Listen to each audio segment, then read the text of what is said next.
ഫെസ്റ്റിവലിൽ 5 പവനായിരുന്നു. 5 പവനാണ് അവാർഡ് കിട്ടിയത്. അന്ന് ഫസ്റ്റ് ഫിലിമാണ് MLA ആയിട്ട് അവാർഡ് കിട്ടിയാൽ വെച്ചിട്ട് കോഴിക്കോട് വെച്ചിട്ടാണ് അവാർഡ് കുറേ പഠിക്കുന്നത്. അപ്പോൾ പോയ അന്ന് നമ്മൾ സുഹൃത്താണ് പോയ ഞാനും കൂടെ അവർ വണ്ടി അയച്ചിട്ട് അറിയുന്ന ആളുകൾ അങ്ങനെ അവർ അവിടെ ചെന്ന് അളകാപുരിയിലാണ് എന്നിട്ട് ഒരു മുറിയിൽ ഇരിക്കാൻ പറഞ്ഞത്. ഇവരൊക്കെ ഇന്ത്യയിൽ നിന്ന് കുറേ സ്റ്റാറുകളൊക്കെ പ്രതിഭയ്ക്കുള്ള അപ്പോൾ എനിക്കൊക്കെ വലിയ സന്തോഷം. ഇവരൊക്കെ ചെറുപ്പക്കാരോടൊക്കെ പറഞ്ഞു ഒരു മണിക്കൂർ ഞാൻ സ്പെൻഡ് ചെയ്തപ്പോൾ ആ മുറി എനിക്ക് ഇഷ്ടമായില്ല. ആരോ ഉപയോഗിച്ച മുറിയാണ്.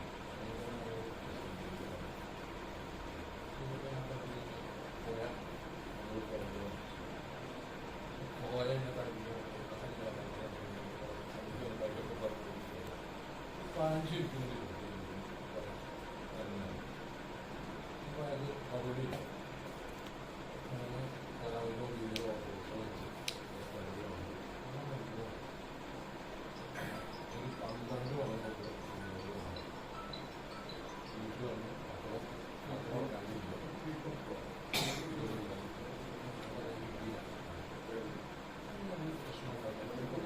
12 പ്രശ്നമാണ്.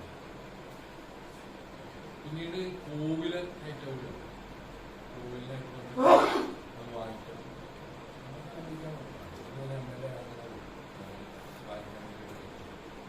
അതുപോലെ തന്നെ ഈ ഏറ്റവും വിവാദം ഉണ്ടായിരുന്ന ഗർഷോമിന്റെ അവാർഡ് രണ്ടും ഞാൻ നിരസിച്ചു. ഇന്ത്യക്ക് വേണ്ടിയുള്ള കാലത്താണ് DK രാമകൃഷ്ണൻ സാംസ്കാരിക വലിയ പ്രശ്നം ഉണ്ടായിരുന്നു. 2 അവാർഡ് എനിക്ക് 2 അവാർഡല്ല, 2 ഞാൻ 3-5 അവാർഡ് ഉണ്ടായിരുന്നു. അതിന് എനിക്ക് വ്യക്തിപരമായിട്ട് 2 അവാർഡ് ഉണ്ടായിരുന്നു. അത് ബെസ്റ്റ് കഥയ്ക്കും ബെസ്റ്റ് സെക്കൻഡ് ഫിലിമിനും അറിയാൻ നിരസിച്ചു. എനിക്ക് അതിൻ്റെതായുള്ള കാരണങ്ങളുണ്ടായിരുന്നു. അത് കഴിഞ്ഞിട്ട് ഇത് IFFK ഇത് കോമിറ്റി MP അടൂർ ഗോപാലകൃഷ്ണനായിരുന്നു ജോലിച്ചു.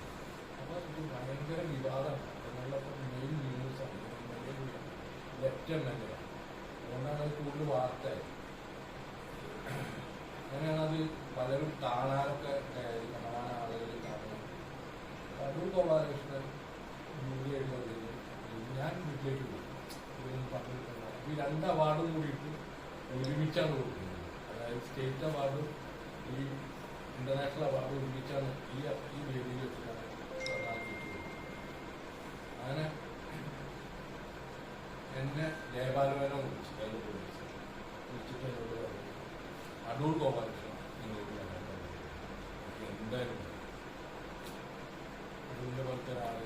അപ്പോൾ ആ ഫെസ്റ്റിവലിൽ കോമ്പറ്റീഷനിൽ വന്ന മൊത്തം പടങ്ങളിൽ നിന്ന് 4 പടങ്ങൾ സെലക്ട് ചെയ്തത് വിഷമമുണ്ടായിരുന്നു. അതാണ് അതിൽ സ്ക്രിപ്റ്റിന് കിട്ടിയ അപ്പോൾ എനിക്ക് പോകാൻ താല്പര്യമില്ലായിരുന്നു. അപ്പോൾ അബ്ദുൽ ഖാദറാണ് പാർട്ടി സെക്രട്ടറി. അദ്ദേഹത്തെ വിളിച്ചപ്പോൾ ഞാൻ പങ്കുവരുന്നു കാറായിട്ട് വരാൻ പറഞ്ഞു. ഭാര്യയും മക്കളും പോയി അവിടെ എത്തുമ്പോഴേക്കും അവാർഡ് കൊടുക്കുന്ന ആയാലും അങ്ങോട്ട് എത്താൻ കഴിയില്ല. ആ സ്റ്റേജിന്റെ അടുത്തേക്ക് വരെ എത്താൻ കഴിയില്ല. ആ ടൗണിലെത്തുമ്പോൾ ഇൻഫോർമേഷൻ വന്നു അത് അവാർഡ് കൊടുക്കാം. ഇത്തരത്തിലുള്ള അനുഭവങ്ങളാണ് ഉണ്ടായത്. പിന്നെ ഒരു അവാർഡ് കിട്ടിയത് എനിക്ക് പെരിന്തൽമണ്ണയിൽ വെച്ചിട്ടൊരു അവാർഡ്. നോൺ എബ്രഹാം അവാർഡ് എനിക്ക് വേണ്ടി ഉണ്ടാക്കിയതാണ്. എനിക്ക് തരാൻ വേണ്ടി ഉണ്ടാക്കിയത്. അങ്ങനെ ചില അവാർഡുകൾ ഉണ്ടെന്ന് അപ്പോഴാണ് മനസ്സിലായത്. അതായത് നമുക്ക് തരാൻ വേണ്ടിയിട്ട് ഒരു അവാർഡ് ഉണ്ടാക്കാം. അതായത് VK ജോസഫ്, ജെനിൻ രാജേന്ദ്രൻ, KR മോഹൻമൊക്കെ അവാർഡ് വളരെ സുന്ദരമായിട്ട് അതിന് പകരമായിട്ടാണ് ഒരു അവാർഡ് ജോൺ എബ്രഹാമിന്റെ അതാണ് ഇപ്പോൾ നിലനിൽക്കുന്ന ജോൺ എബ്രഹാം. പെരിന്തൽമണ്ണയിൽ വെച്ചിട്ടുണ്ട്. അവിടെ നിന്നിട്ടുള്ള ചില രസങ്ങൾ മാത്രമേക്ക് ഓർമ്മയുള്ളൂ. കണ്ടമാനം ജനങ്ങളുണ്ടായിരുന്നു. അതിൽ കുറെ തമാശകളൊക്കെ ഉണ്ടായി. ശ്രീരാമൻ ഉണ്ടായിരുന്നു, ഞാൻ ഉണ്ടായിരുന്നു, ഡി കെ ഹംസൻ ഉണ്ടായിരുന്നു. കുറെ തമാശകളൊക്കെ ഉണ്ടായിരുന്നു. കുറെ ഏറ്റവും കൂടിയുള്ള തമാശകളൊക്കെ ആയിട്ടാണ് അവസ്ഥ. അതാണ് എനിക്ക് ഓർമ്മയുള്ളത്. വെറുതെ ഒരു ഫലകം കിട്ടാറുണ്ട്. ഈ ഫലകമായിട്ട് ചെല്ലുമ്പോൾ വീട്ടിലുള്ള പ്രശ്നമാണ്. അവർക്ക് ഭയങ്കര ദേഷ്യമായിരുന്നു സാധനം. ഒരു പ്രാവശ്യം എനിക്കൊരു അവാർഡ് കിട്ടിയപ്പോൾ എവിടുന്നോ കിട്ടിയതാണ്. എവിടെ ചെന്നാലും കിട്ടുന്നത്. അപ്പോൾ ഞാൻ എന്ത് ചെയ്യുന്നത്, വീട്ടിൽ കൊണ്ടുവന്ന ചീത്ത അങ്ങനെ പെങ്ങളെ വീട്ടിൽ കിട്ടുന്നത്. ഞാനത് മറന്നു വെച്ചോളൂ. ഒറ്റേ ദിവസം മുപ്പത്തിയേരെ തന്നെ എടുത്തിട്ട് ഈ അവിടെ മറന്നു വെക്കുകയെന്ന് വെച്ചിട്ട് അത് ഇവിടെ കൊണ്ടുവരുന്ന ബുദ്ധിമുട്ടാണ് വെച്ചിട്ട്.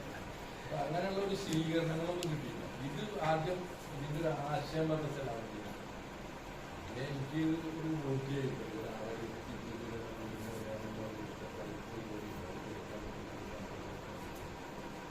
അങ്ങനെയാണ് ഇതിന്റെ ഒരു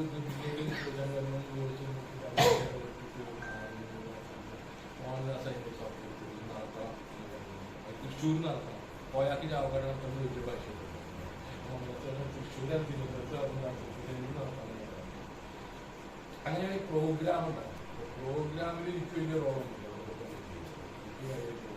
ഇതിലൊരു ചെറിയ റോൾ ഉണ്ടായിരുന്നു. ഇവര് പറയുന്ന ആളുകളുടെ ഞാനൊന്നും കൊടുക്കണം പൈസ.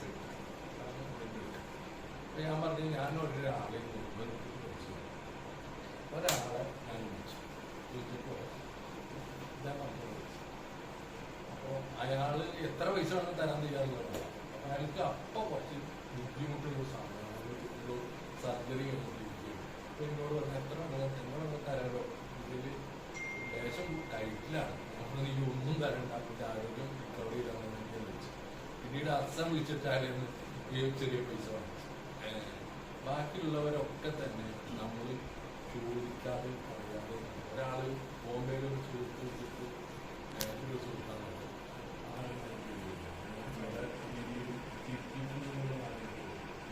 എന്റെ കാഴ്ചപ്പാട്. വർഷവും സിനിമയിൽ ഞാൻ പിന്നീട് ആലോചിക്കുന്നത് പല സുഹൃത്തുക്കളും എഡിറ്റിംഗ് നടക്കുമ്പോൾ പറഞ്ഞൊരു സീക്വൻസ്. ആ സീക്വൻസ് അതിലന്ന് വേണോ എന്നും പലരും ആ സീക്വൻസ് അതിൽ എന്താ പറയുക എടുത്തു കളഞ്ഞാൽ പെർഫെക്റ്റ് ആവും. ഞാനന്ന് സംഭവിച്ചില്ല. എന്താണ് ഈ ഒരു പ്രധാന സീക്വൻസ് എന്നാണ് ഒരു അറബിയും ഒരു അമേരിക്കക്കാരനും കൂടി വന്നു കാസർഗോഡ് വിഷ്ണു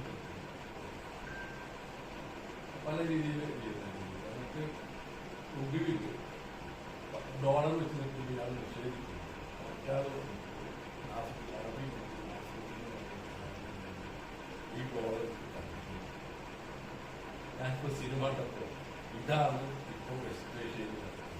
ഈ ഡോളർ യഥാർത്ഥത്തിൽ അറബികൾ ഒറ്റക്കെട്ടായിട്ട് ഇന്നും, അതായത് അറബി ലോകം മുഴുവൻ, അതായത് ഡോളറിൽ മാത്രം പെട്രോളാണെങ്കിൽ ഇന്ത്യൻ റുപ്പിയുടെ പോവാണ് ഡോളറിനെതിരെ ശക്തമായിട്ടുള്ള നടക്കും.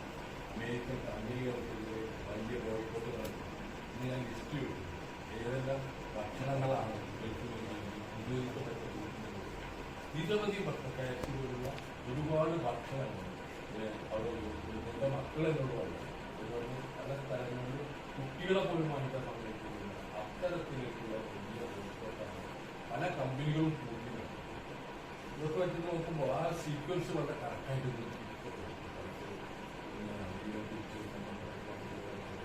പലപ്പോഴും നമ്മൾ അക്കാലത്ത് ചെയ്തപ്പോൾ ഇപ്പം അത് ചെയ്യുമ്പോൾ പലപ്പോഴും കാണുന്നത് എനിക്ക് പോലും വളരെ കൺവിൻസിങ് ആയി ചെയ്ത് ശരിയായിരുന്നു.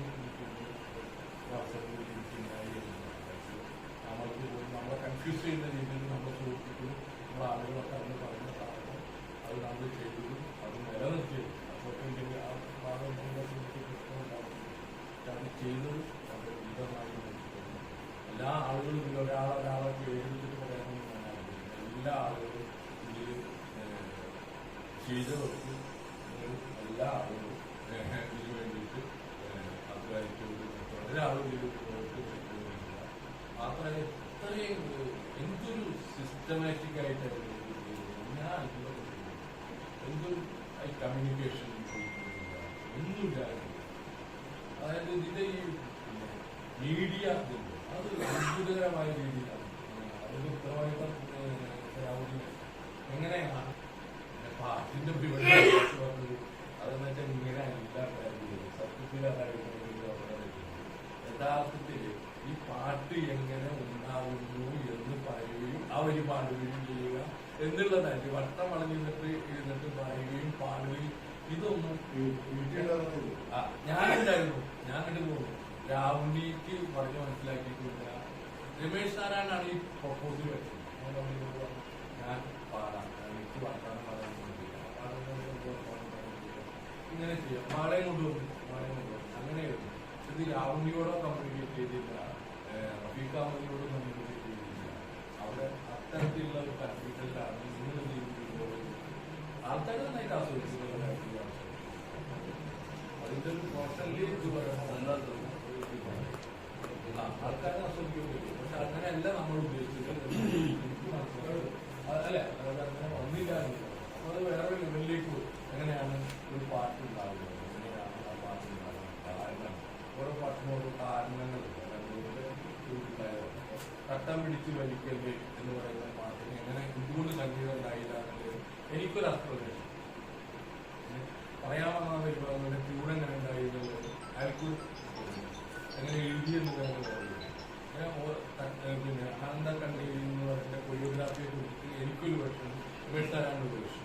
അപ്പൊ ഇതൊക്കെയാണ് പറയാൻ നമ്മൾ ഉദ്ദേശിച്ചത്. അതൊന്നും പറയാതെ പോവുകയും വേറൊരു രീതിയിലേക്ക് അത് കൺവേർട്ട് ചെയ്തു. പക്ഷെ അതൊരു മോശമായിരുന്നു എനിക്ക് തോന്നാൻ ആസ്വദിക്കുന്ന സാധാരണക്കാരായിട്ടുള്ള ആളുകളൊക്കെ പ്രൊഫഷണലിസത്തിന്റെ നമ്മളുടെ ഒരു സാധാരണ മറ്റ് പ്രോഗ്രാമുകളിൽ നിന്ന് ഡിഫറെന്റ് ആയിട്ട് ഇത്തരത്തിലുള്ള അഭിപ്രായം പറയാൻ അതിന്റെ ഒറിജിനൽ കൺസെപ്റ്റിൽ നിന്ന് ഇതിലൊരു കാര്യമാണ്.